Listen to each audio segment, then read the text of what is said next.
हाँ, आइए देखते हैं जीवन परिचय हम महाकवि बिहारी का। तो जैसे कि सबसे पहले हम जान लें बिहारी के बारे में एक कहावत प्रचलित है, गागर में सागर, यानी कि जो गागर में सागर भरने की कथा होती है या कहावत होती है, वो महाकवि बिहारी के ऊपर बिल्कुल फिट बैठती है।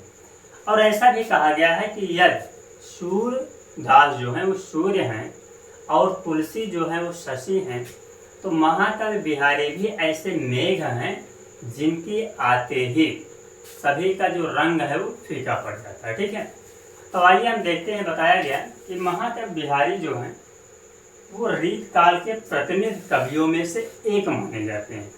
ठीक है, आगे बताया गया कि महाकवि बिहारी ने श्रृंगार रस के वर्णन के लिए एक अभूतपूर्व कार्य किया है और इसलिए श्रृंगार रस में इन्हें एक अद्वितीय कवि माना जाता है।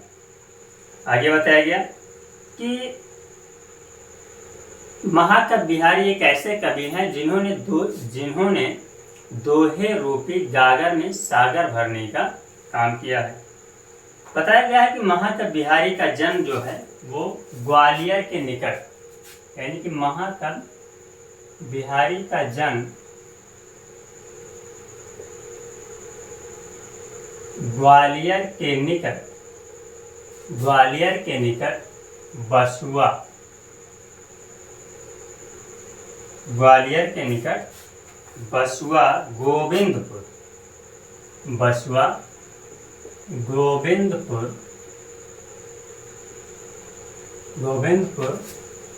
ग्राम में हुआ था।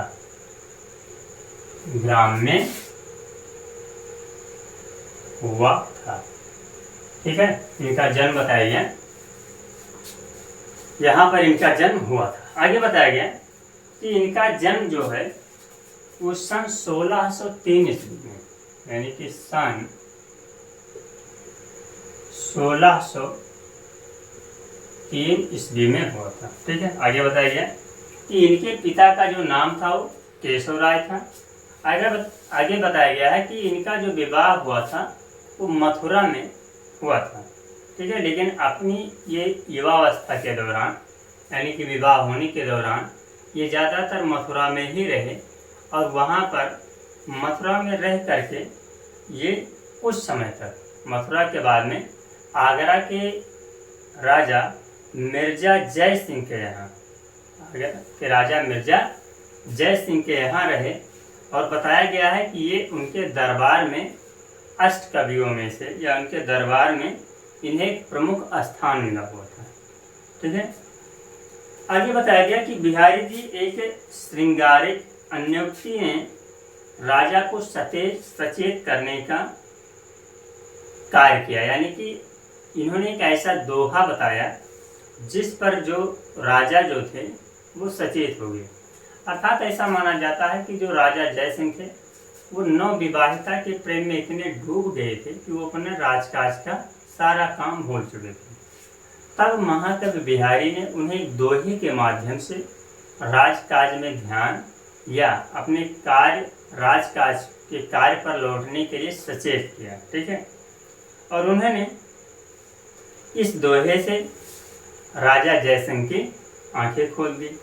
इसलिए, यानी कि इस दोहे के बाद में, या जब राजा जयसिंह की आंखें खुली या जब वो अपने राजकाज के लिए सचेत हुए, तब उन्होंने इस दोहे से खुश होकर के इन्हें अपने राज्य में एक विशेष स्थान दिया। ठीक है, आगे बताया गया कि महाकवि जो बिहारी थे, ये राजा जय सिंह के दरबार में जब कोई भी दोहा बोलते थे या कोई दोहा लिखते थे, तो वहाँ पर प्रत्येक दोहे पर इन्हें एक सोने की असरफी दी जाती। ठीक है, आगे बताया गया कि सन 1663 ईस्वी में, सन 1663 ईस्वी में इनकी मृत्यु हो गई। क्या हो गया? इनकी मृत्यु हो गई। ठीक है, आगे बताया गया कि यदि इनकी रचनाओं के बारे में देखें तो जैसा कि हम जानते हैं, बिहारी ने अपने संपूर्ण जीवन काल में केवल एक ही रचना की, जिसका नाम है बिहारी सतसई। और इसमें लगभग 719 दोहे संगठित हैं या संकलित हैं। तो यदि इनकी रचना की बात किया जाए, रचना देखें तो इनकी रचना का नाम है बिहारी सतसई। बिहारी सतसई, जिसमें 719 दोहे संकलित हैं। ठीक है, 719 दोहे संकलित हैं। फिर आगे देखा गया है, आगे बताया गया कि बिहारी जी का जो दोहा था या इनकी रचनाएं थी, वो श्रृंगार रस के प्रति अत्यंत ही महत्वपूर्ण थी। इसलिए इन्होंने एक दोहा लिखा है कि सत सैया के दोहरे ज्यों नावक के तीर, देखन में छोटे लगे घाव करे गंभीर।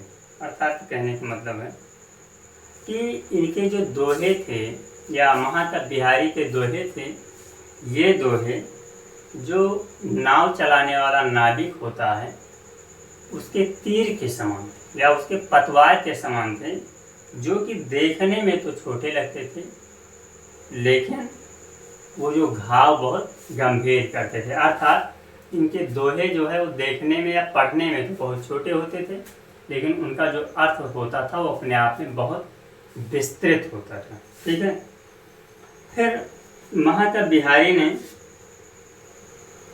मनुष्य के यानी कि मानव समाज के बारे में एक दोहा लिखा और लिखा है कि नर की अरु नल नीर की गत एक कर जोय, जे तो नीचे होय चलें ते तो ऊंचे होय।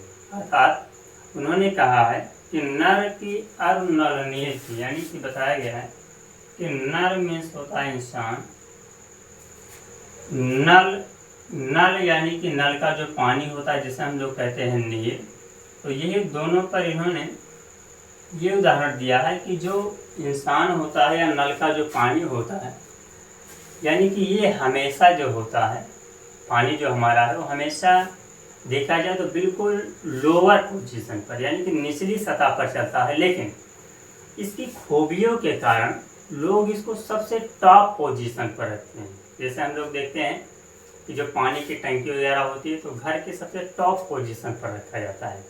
तो वही बताया गया कि जो लोग सबसे नीचे या ज़मीनी स्तर से जुड़े होते हैं वो अपनी योग्यता के कारण सबसे ऊंचे दर्जे पर जाते हैं। ठीक है, तो ये रहा महाकवि बिहारी जी का संक्षिप्त परिचय या संक्षिप्त जीवन परिचय, जो कि मोस्टली आने वाली परीक्षाओं में हमेशा पूछा जाता है और इनका जीवन परिचय हाई स्कूल और इंटरमीडिएट के लिए अत्यंत ही महत्वपूर्ण है। ठीक है, तो ये हमारा हो गया महाकवि बिहारी का जीवन परिचय। अब इसके आगे देखेंगे नेक्स्ट।